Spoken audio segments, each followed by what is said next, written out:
Hello, नमस्कार students, कैसे आप सभी का स्वागत है आपके अपने इस YouTube channel Sandeep Dubey CGPSC में। आज हाई कोर्ट ने एक राजभवन को निर्देश दिया है कि भैया 2 हफ्ते के भीतर आप जो आरक्षण को रोके हुए हैं ना 76% को, तो उसके पीछे कारण बताओ, रोके क्यों हो ये बताओ, समझाओ। जो भी सिनेरियो है एक एक करके समझेंगे। उसके बाद ये भी देखेंगे वीडियो के माध्यम से कि कपिल सिब्बल जी ने, ठीक है, और हमारे कृषि मंत्री छत्तीसगढ़ के रविंद्र चौबे जी ने क्या कहा इसके परिप्रेक्ष्य में। साथ ही मैं आपको बता दूं कि छत्तीसगढ़ में जो आरक्षण का मामला है ना, बहुत अभी पेचीदा है, जिसके कारण बच्चों के भविष्य को बहुत ज़्यादा दिक्कत हो रहा है। हर एक स्टूडेंट परेशान हो गए हैं कि इसका भविष्य क्या है। महज 4 से 6 महीने शेष रह गए हैं, उसके बाद आचार संहिता आ जाएगी, फिर चुनाव आ जाएगा, चुनाव में सब व्यस्तता हो जाएंगी, फिर भर्तियाँ नहीं आएंगी, ज्वाइनिंग नहीं होगा, आगे की प्रक्रिया नहीं होगी। तो चाहते हैं ये जो आरक्षण में आचार संहिता के आने से पहले या फिर चुनाव के आने से पहले सारा चीज़ क्लियर हो। ठीक है। अच्छा, कुछ चीज़ों को मैं आपसे सीखता हूँ, आपसे समझता हूँ, तो उम्मीद है आपका प्यार मेरे साथ बनाए रखें। इस वीडियो को, इस चैनल को सब्सक्राइब कर दें, वीडियो को अपने दोस्तों के साथ शेयर करें। देखेंगे क्या मुद्दा है। और एक चीज़ ध्यान रखो, राज्यपाल से संबंधित बहुत सारे प्रावधान है, तो राज्यपाल से संबंधित जितने भी प्रश्न है ना, आपको एक बार पढ़ लेना है, क्योंकि यहाँ से प्रश्न आएंगे सीजीपीएससी में। तो अब राज्यपाल जब पढ़ेंगे ना, तो आप हाई कोर्ट को भी पढ़ लेना और सुप्रीम कोर्ट को भी पढ़ लेना, क्योंकि 13 से 14 मार्च को सुप्रीम कोर्ट का डिसीजन आने वाला है। कब? किसके परिप्रेक्ष्य में? छत्तीसगढ़ में आरक्षण के परिप्रेक्ष्य में। अब हाई कोर्ट भी महत्वपूर्ण भूमिका निभा रहा है, क्योंकि 2012 के पहले जो 50% आरक्षण था वो 58% में कर दिया गया। फिर हमारे छत्तीसगढ़ की माननीय चीफ जस्टिस ऑफ छत्तीसगढ़ ने, गोस्वामी जी ने, ठीक है, ये जो फैसला था वो 58% को असंवैधानिक करके 50% तक इसको लाने का निर्णय लिया, जिसमें एसटी वर्ग के, जो हमारे जनजाति के जितने भी हमारे समाज के लोग हैं, विद्यार्थीगण, उनको कहीं ना कहीं असुविधा हुई, उनको तकलीफ हुआ। तो एक चीज़ मानेंगे तो ये भी सही है। तो आरक्षण अगर 76% तक नहीं जाता तो 58 में फिक्स कर दे, 58 नहीं जाता तो जो संवैधानिक है हाई कोर्ट के अनुसार 50% वहाँ तक फिक्स कर दे, लेकिन इसके ऊपर कुछ ना कुछ निर्णय हो। इसमें किसी भी विद्यार्थियों के साथ अहित मत हो। वैसे देखो, आर्टिकल नंबर 200 के अनुसार, आर्टिकल नंबर 200 क्या बोलता है कि राज्य, अगर मान लो कोई विधेयक है जो विधान परिषद में या विधानसभा में पारित हो, विधान परिषद छत्तीसगढ़ में नहीं है, आपको पता होगा, ये 6 राज्यों में। कौन कौन से राज्यों में, कमेंट करके बताइएगा। ठीक है, तो विधानसभा अगर किसी भी विधेयक को पूर्ण बहुमत से पारित कर दे, उसके बाद वो किसके पास जाएगा? अधिनियम बनने के लिए राज्यपाल के पास, राज्य के परिप्रेक्ष्य में, और राष्ट्र के परिप्रेक्ष्य में, मतलब देश के परिप्रेक्ष्य में राष्ट्रपति के पास, जो कि लोकसभा के साथ होगा। तो जैसे ही वो राज्यपाल के पास जाएगा, तो राज्यपाल को अधिकार है या तो उस आरक्षण पर साइन करे, हस्ताक्षर करे, या पुनर्विचार को करने को लौटा दे, या उसको अपने पास रोक ले। कब तक रोकेंगे इसमें कोई जिक्र नहीं किया है।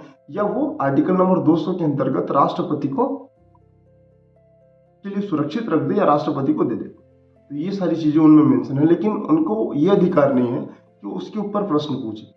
तो ये संविधान में उल्लेखित है। आप लक्ष्मीकांत का बुक मेरे को उम्मीद है कि पढ़ रहे होंगे, तो उसके ऊपर अच्छे से कर लेना। हो सकता है कि राज्यपाल से संबंधित जितने भी आर्टिकल है एक वीडियो में समअप करेंगे, बहुत जल्दी इसको लाने का प्रयास करेंगे। ठीक है, तो एक बार देखते हैं। देखो, ये वीडियो को पूरा देखना बिना स्किप किए, क्योंकि पूरा मैं जो भी मसला है उसको मैं समझा दूंगा। बाद में इसमें 1-2-3 मिनट का वीडियो उसको अपलोड कर दूंगा। तो यहाँ पर लिखा है कि आरक्षण विधेयक रोकने पर राज्यपाल सचिवालय को नोटिस मिला।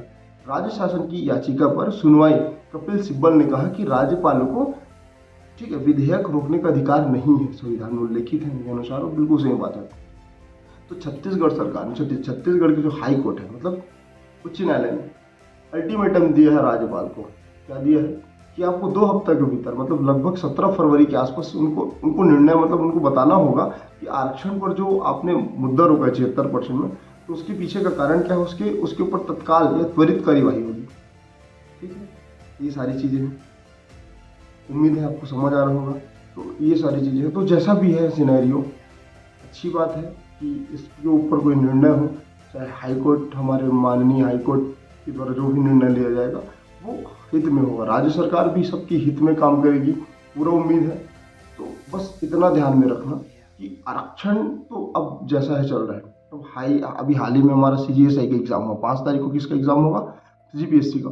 तो इसको एक साइड रख के अपने पढ़ाई को निरंतर रूप से जारी रखना, क्योंकि बिना आपको एक अच्छा नॉलेज के आप किसी भी एग्जाम को क्वालिफाई नहीं कर पाएंगे, ध्यान में रखना। आपका नंबर कम आ रहा है तो और मेहनत करो, ज़्यादा आ रहा है तो फिर जो अगला चरण उसके लिए तैयार हो।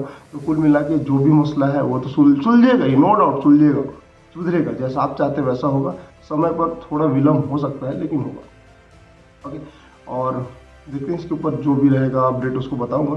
तब तक एक छोटा सा न्यूज़ उसको भी देख लीजिएगा। ठीक है, न्यूज़ क्या है जैसे हमने देखा, फिर भी एक बार देख लेते हैं कि आरक्षण पर घमासान हाई कोर्ट ने जारी किया नोटिस इसको, राजभवन को।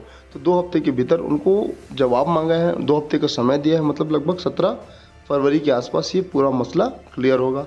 ठीक है, तो हाल में जो छत्तीसगढ़ सरकार और राजभवन के बीच में जो टकराव की स्थिति हुई ना, उसको देखते हुए हाई कोर्ट ने कहा है कि भैया राज्य सरकार या राजभवन को आदेश दिया जाता है कि 2 हफ्ते के भीतर अपना जवाब दे कि क्यों ही आरक्षण को रोकें।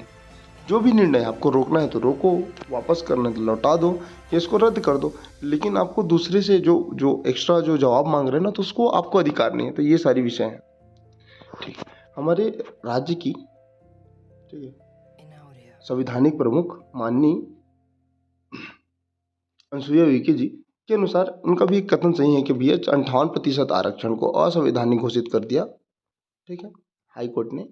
तो 76 मतलब 76% को कैसे संवैधानिक घोषित करेंगी, तो इस कारण उन्होंने जवाब मांगा है। लेकिन कुछ जगहों में जो व्यक्तिगत निर्णय होता है और संवैधानिक निर्णय में थोड़ा अंतर हो जाता है। तो बस यही मसला था, बाकी और कुछ नहीं है। ये अपने जगह सही है, राज्य सरकार अपनी जगह सही है। बस जो भी निर्णय हो तो दोनों की सामंजस्यता के साथ जो स्टूडेंट हैं, जो विद्यार्थीगण हैं, उनके हित में होना चाहिए। तो इससे नुकसान क्या हो रहा है कि भैया आरक्षण में हस्ताक्षर नहीं होने के कारण छत्तीसगढ़ में जितनी भी वैकेंसियाँ रुकी हुई है ना, तो एक प्रमुख कारण है कि वैकेंसी रुक गई है, नई वैकेंसी आ नहीं रही है। जो वैकेंसी में रिजल्ट आना था वो नहीं आ रहा है। ठीक है, इसका कोई हल नहीं निकल पा रहा है, जिसके कारण भैया राज्य के युवा बहुत ज़्यादा परेशान है। हर वर्ग को दिक्कत हो रहा है।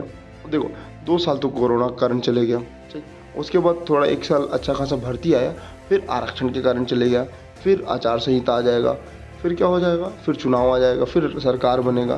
तो फिर जो सरकार बनेंगे तो उनको तत्काल तो कोई वैकेंसी पोस्ट वगैरह तो लाएंगे नहीं, उसके लिए समय लगेगा। तो इससे कहीं ना कहीं आपकी उम्र में, आपकी खुद निजी जीवन में डिप्रेशन का भी एक माहौल बनते जाता है ना स्टूडेंट के ऊपर। तो ये सारी चीज़ें तो हो सकती हैं और होना भी चाहिए भैया, क्यों ही नहीं होगा। आप पिछले 4-5 सालों से तैयारी कर रहे हैं, इसका कोई परिणाम निकल रहा तो घर वाले अलग से परेशान हो जाएंगे।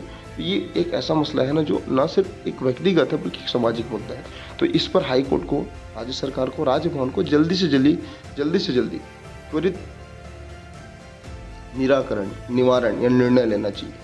ओके, आगे देखिएगा पूरा वीडियो। इसमें हमारे जो मतलब कानून विशेषज्ञ कपिल सिब्बल ने क्या कहा, ठीक है, और कृषि मंत्री चौबे जी ने क्या कहा, पूरा देखिए। पारित हुआ था असेंबली से 76% का जो रिजर्वेशन का बिल पास हुआ था, पारित हुआ था असेंबली से, राज्यपाल जी ने दिसंबर 2 में पास हुआ था मेरा ख्याल, और अब फरवरी हो गया है और अब तक उन्होंने कोई कदम नहीं उठाया। और संविधान के मुताबिक या तो वो उस पर अपनी अनुमति दें या न दें, या राष्ट्रपति जी को रेफर करें। वो बैठे हुए हैं राज्यपाल जी, गवर्नर साहब बैठे हुए हैं, साहिबा बैठी हुई हैं, उन्होंने कुछ कदम नहीं उठाया। तो इसलिए हम यहाँ आए। अनकॉन्स्टिट्यूशनल है या नहीं है वो तो कोर्ट तय करेगी। तो हमारे हिसाब से उनको इसमें कोई देर नहीं करनी चाहिए, क्योंकि छत्तीसगढ़ की जनता के लिए, खास तौर पे ट्राइबल कम्युनिटीज के लिए एक बहुत महत्वपूर्ण कदम है। कोर्ट ने तो केवल नोटिस इशू किया है। यही हमने कहा कि आर्टिकल 200 के तहत उनको या तो अनुमति देनी चाहिए या इनकार करना चाहिए या राष्ट्रपति जी को रेफर करना चाहिए, यही हमने कहा है।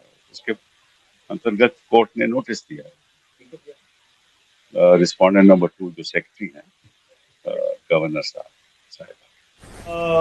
आज बहुत ये जान करके हमें खुशी भी हुई है कि माननीय उच्च न्यायालय ने इस पूरे मसले को संज्ञान में लिया है, राजभवन को स्पष्ट नोटिस जारी किया है और 17 तारीख तक, आगामी 17 फरवरी तक जवाब देने के लिए निर्देशित किया है। हम उम्मीद करते हैं कि राजभवन अभी भी छत्तीसगढ़ के नौजवानों के हितों को ध्यान में रखते हुए जो आदरणीय भूपेश बघेल जी के नेतृत्व में सरकार ने विधेयक बना करके फैसला किया है, उसको मंजूरी दे, अन्यथा माननीय उच्च न्यायालय से हम लोगों को उम्मीदें हैं। अब जवाब जाएगा तो माननीय उच्च न्यायालय उस संदर्भ में निर्देश जारी करेंगे। कपिल सिब्बल ने भी कहा है कि आरक्षण को रोकने का राजभवन को कोई राइट। ये तो माननीय उच्च न्यायालय में अधिवक्ता के रूप में, लॉयर के रूप में माननीय कपिल सिब्बल जी ने स्पष्ट रूप से कहा है, और यही हम लोगों का सोच भी है कि जिससे पूरे प्रदेश का वेलफेयर निर्भर करता है, उस विधेयक को जिसमें जन कल्याणकारी बातें हैं, लोगों को सीधे भविष्य से जुड़ा हुआ मसला है यहाँ के नौजवानों का, उसको राजभवन को इतने लंबे समय तक नहीं रोकना चाहिए। और इसीलिए माननीय उच्च न्यायालय हम लोग गए हैं, और आज माननीय उच्च न्यायालय के द्वारा नोटिस होने के बाद हमें उम्मीद सी जगी है।